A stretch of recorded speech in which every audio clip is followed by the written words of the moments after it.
Welcome to the latest episode of 5 on the Floor on the 5 Reasons Sports Network. Thanks for joining us on your favorite podcast app, on Apple Podcast, on Android, Spotify, or the 5 Reasons YouTube channel. Also, make sure that you check out Off the Floor. That's our Discord server, $2.99 per month. Interact with other Heat fans, also with us. Get the updates first before we put them anywhere else. Get away from the politics of this season. Get away from Twitter. Just talk ball. You can go to the link right here in the description. Subscribe for Off the Floor. Also, check out the great sponsors of the 5 Reasons Sports Network. Prize Picks. Use that code 5. Put down $5. They give you 50. This is a 10-to-1 match, and it is legal again in the state of Florida. Again, prizepicks.com from the Google Play Store or the Apple App Store. This is the daily fantasy partner of the 5 Reasons Sports Network. Pair anywhere from 2 to 4 players together across the sports. They've got that Caleb Williams square, half a passing yard the entire season. You can pair it with anything else on there. Again, check it out, prizepicks.com. Use the code FIVE. And now, today's episode. Down the Biscayne. Yikes. 5 on the floor. Ride for my dogs. Where here's the thing. You can check the score. Hustle hard, couple scars, wearing bubble frogs. Just like Butler said, you in trouble, y'all. Kept the floor playing. Got it all band. Y'all seen the block. Stop with one hand. And Pat we trust. It's power, have the guts. We're here to bring the heat. Y'all can hang it up. Welcome to 5 on the Floor, a daily insider show on the Miami Heat and the NBA, featuring Ethan Skolnick, Greg Sylvander, and Alex Toledo, plus others from the 5 Reasons Sports Network.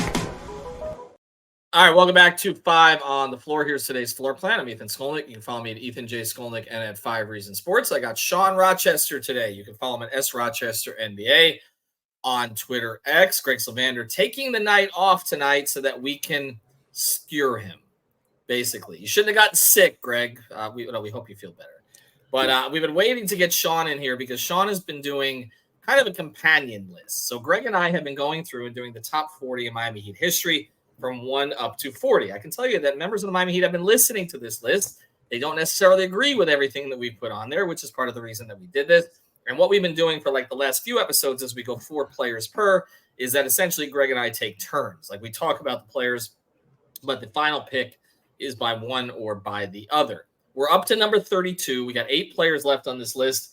There's a lot more than 8 players who deserve consideration at this point, actually. So, I mean, a lot of players have made contributions to Heat history. There are some that Greg simply won't pick, including one who's top 5 in rebounds in Heat history. And then there are others that have, frankly, pissed a lot of people off. And so I posted the list today. And before I get to your list, Sean, I'll go through my list quickly. And look, there's so many players at this point that I screwed it when I posted it the first time, and I had to indicate a switch because there's somebody I put on there who we've not picked yet. And I replaced it with somebody else from the same team. So here's the list. I'm going to go through it real quick here. Don't try to keep track at home. Number 1, Dwayne Wade. Number 2, LeBron James. Number 3, Jimmy Butler. Number 4, Alonzo Mourning. Number 5, Chris Bosh. Number 6, Shaquille O'Neal. Number 7, Tim Hardaway. Number 8, Bam Adebayo. Number 9, Goran Dragic. Number 10, Udonis Haslem. People with the Heat have told me I need to change that. Number 11, Glenn Rice. Number 12, Eddie Jones. Number 13, Jamal Mashburn. Number 14, Mario Chalmers. Number 15, Shane Battier. Number 16, Tyler Hero. Most of the fan base has told me we need to change that. Number 17, PJ Brown. I can tell you that some inside the Heat are like the PJ Mash debate that they would have leaned PJ. I understand that to a certain degree. Number 18, Brian Grant. Number 19, Ray Allen. A lot of commentary here on Twitter that he should have been higher because of one shot alone. Number 20, Lamar Odom, probably the best one-season player in Miami Heat history. Number 21, Ronnie Cycli. That was considered to be a big oversight when we let him drop that far. Number 22, Duncan Robinson. Number 23, Dan Marley. Number 24, Anthony Mason. That was Greg's regret pick. May Mace rest in peace, but may have jumped on that one a little too quickly. Number 25, Jason Williams. Number 26, Birdman. Number 27, another great, he wasn't a one-season player, but one season people remember him for. Number 27, Caron Butler. Number 28, Mike Miller. A little surprised that he went that soon. That was a Greg pick. Number 29, Grant Long. I know you're going to have a conversation with me about that. Number 30, Steve Smith. Number 31, and I got this wrong on Twitter, so I'll correct it. It was Antoine Walker, not James Posey. And number 32 was Gary Payton. So 8 players left. There's some guys I know you have fairly high on your list that we haven't even picked yet.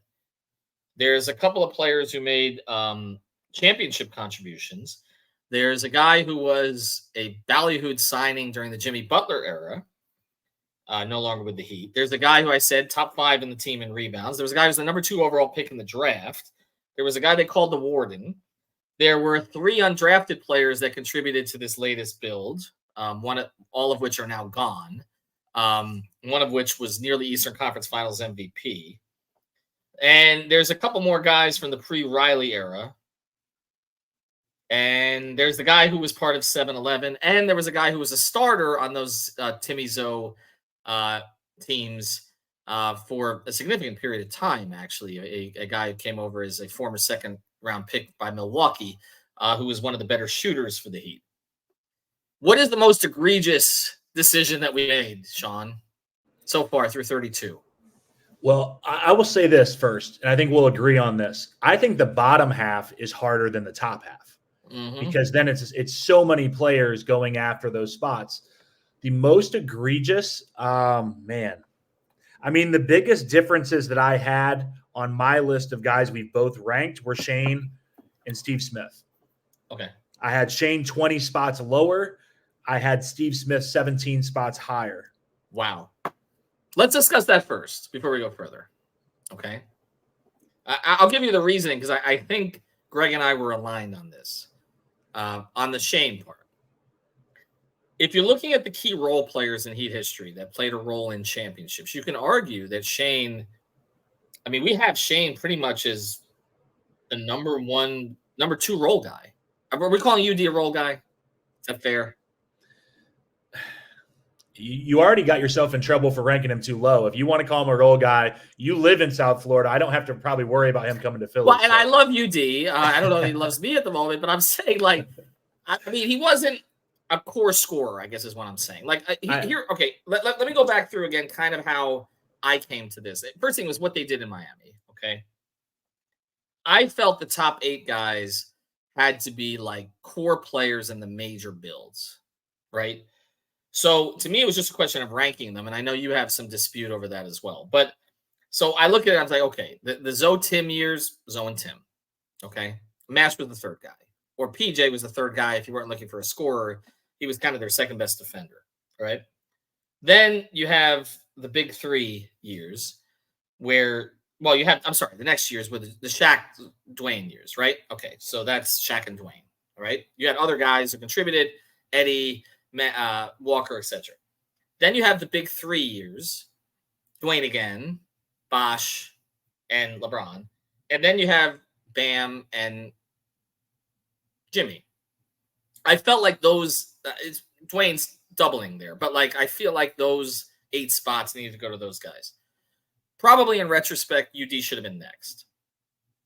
Like if I was to go by that logic, like we were talking about the most important player in Heat history who was not a core scorer. Bam, maybe not as much a scorer, but you know, you get what I'm saying. Like in other words, a fulcrum of those teams, more of a supplementary player. So that's kind of what I was thinking with that. So where we differed in that top group, my 3 was Zoe, which I don't think is that much of a debate. It's you can put him 4. I'm not going to argue that. Where I differed, I put UD 4th. And I put him up there not because he's a better overall player. I don't think anybody would say that than the guys that are going to be below him. I just looked at overall impact, top to bottom. I just factored other things in, I believe. I had Shaq, Bosh, then Jimmy. My top 6, I thought, including UD, obviously not the biggest piece, but we're all champions in Miami. I put Jimmy 7th, which I know that when I posted mine, always gets the first pushback. Jimmy can't be 7th. Right. I get it. He would be 4th, 3rd if you go by impact of what he's done. I won't argue that he should be higher. But I made my qualifier that 7 was where you had to have, or 6 was where you had to have a ring.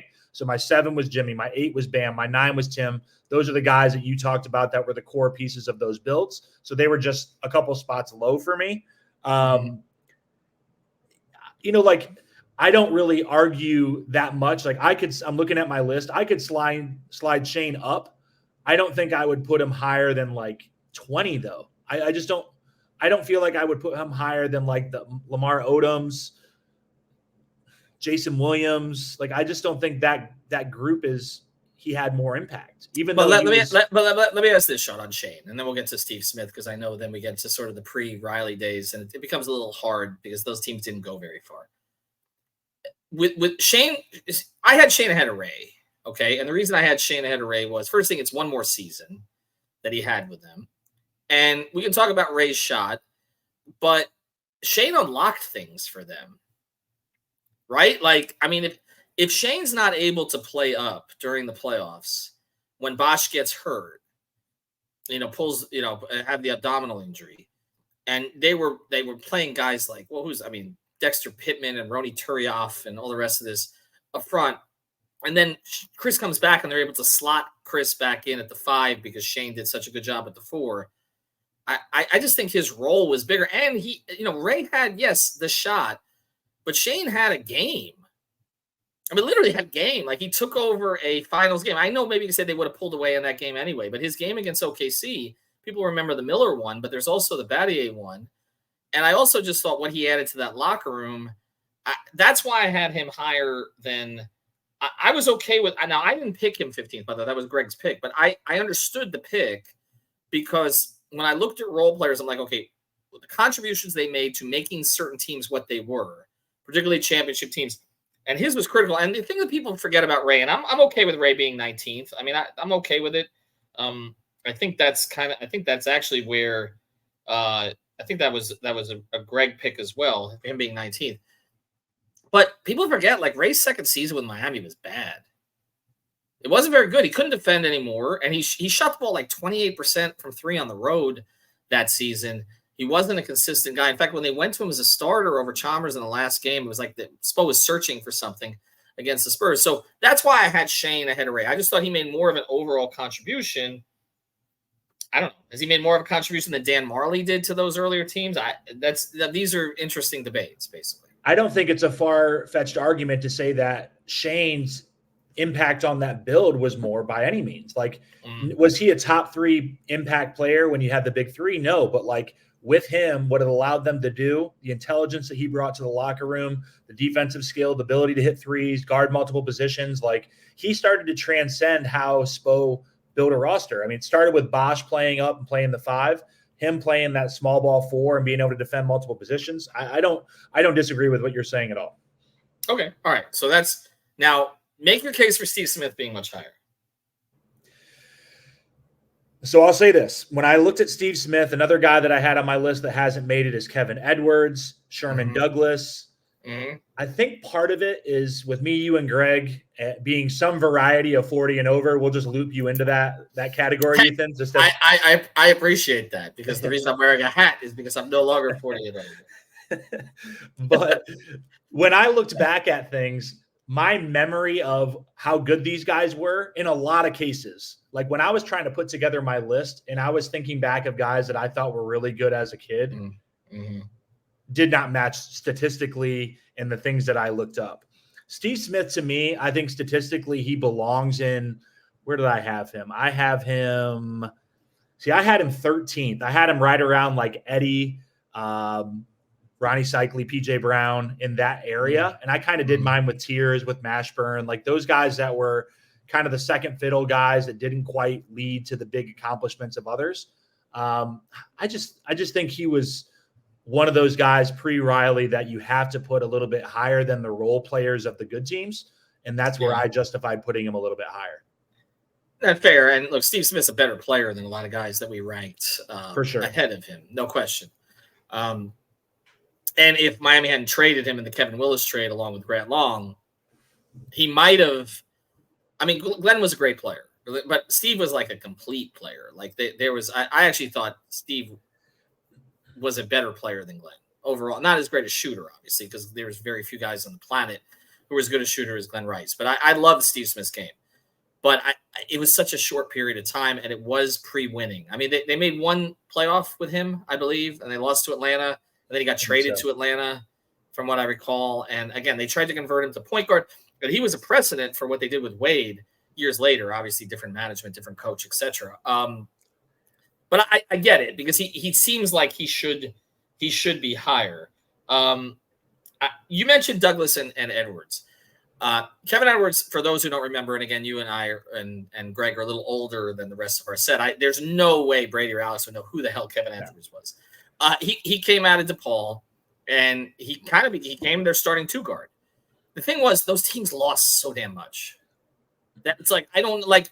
Would you say, for instance, okay, another name that we haven't mentioned yet, Deion Williams. Kevin Edwards, his first 5 seasons in Miami, all double-digit scoring, all rookie second team. That's sort of the resume that you're going to pitch. How many playoff games, though? You're going to have to give me a second. I don't think very many. I would guess under 10. Okay. And the other part of it is like, well, people are going to say how many playoff games for Deion, right? Because that didn't exist. But then Deion was kind of 3, right? They got swept, right? Must have been a hell of a game, a hell of a series against the I don't even know, 91-92 season. I think the Hawks. It was the Hawks, I think, yeah. So that's the thing is it's like, okay, and if I'm going to say Sherm or Edwards, I would take Sherm. And you can make an argument that Sherm should be on the list already. I mean, of the point guards who are not on the list yet, Lowry, which feels like bias the other direction. You wouldn't have him on the list, or he should be higher? He is not getting on my list. Greg has standards that he won't put people on the list. Lowry's not going on the list. Oh, but Kevin Edwards, what about those? Okay, but what about those 6 weeks? For me to defend Kyle Lowry is going to sound strange to people, but like, what about those 6 weeks where they didn't have Bam for a lot of it and they didn't have Jimmy for a lot of it, and he carried, and the team was a 1 seed? I went to a game in Washington where I believe he had a triple-double and nobody played. It was glorious, Ethan. He's not getting on this list. I'm sorry. Okay, well, see, you have a standard, and that's Lowry. Greg has a standard, and that's Whiteside. So I'll ask you about Whiteside. Like, should Whiteside be somewhere on? I mean, statistically, there's no doubt the guy should. I mean, he earned them. Well, I don't know about earned. He got a max contract from Pat Riley for what he did in Miami, not for what he did before Miami. He's not in the top 32. Just to correct, Kevin Edwards played against the Bulls when they got swept. Sherman Douglas, number 1 all-time Heat history, 7.9 assists per game. Hassan Whiteside, number 1 all-time in Heat history, 11.9 rebounds per game. I know people don't like Hassan. His block metrics are good. We remember how he would get himself out of plays by trying to block everything. I did put him in my right around 30. I had him at 28. So I think he's a borderline guy. I wouldn't argue too much if he wasn't on there, but I do think he probably belongs in the top 40 somewhere. Okay. All right. When we come back from the break, I want to ask you about Greg's big pick that he's regretting. So we'll get to that in a second. But also, if you're not familiar, Sean is big time part of our gambling operation. And we use Better Edge. So go to betteredge.com. Here's the advantages of Better Edge. Social betting marketplace means you can find the line that you want and there is no vig, so that you're not just giving away money to the house for free. It's legal in the state of Florida. Excuse me. And the other thing is we run our contest there. So I'll let you jump in when we come back from the break here. But basically, betteredge.com, use the code 5RSN. I can tell you that there's a Dolphins Jaguars contest that I put together. We're going to give away 5 Reasons t-shirt of your choice for that one. And then we've also got, Sean, is that right? I've got a $5 competition. Is that right for NFL this week? Yeah, $5 competition. You pick 5 games against the spread. Winner takes all. Last year, it was always around about 20 people in it. So you're taking home $100. It's a great payout. All you have to do is finish first. Some weeks we'll do beat the pacer. It's always a great time when Ethan's the pacer because it's a great opportunity for everybody to make money. But we always switch that up. So it's a lot of fun. Well, I don't know. I mean, our guy Major Passon's like everybody was like fade Major. Yeah, we don't. Like he won your contest, so I don't even want to hear any of this stuff. It's controversial. Controversial. That's right. We're sending him back to Sioux Falls. All right, Anthony Mason at 24. Thoughts? I had him at 21. I'm sorry, 22. Wow. I wasn't far off. Okay, because Greg didn't like the pick after he made it.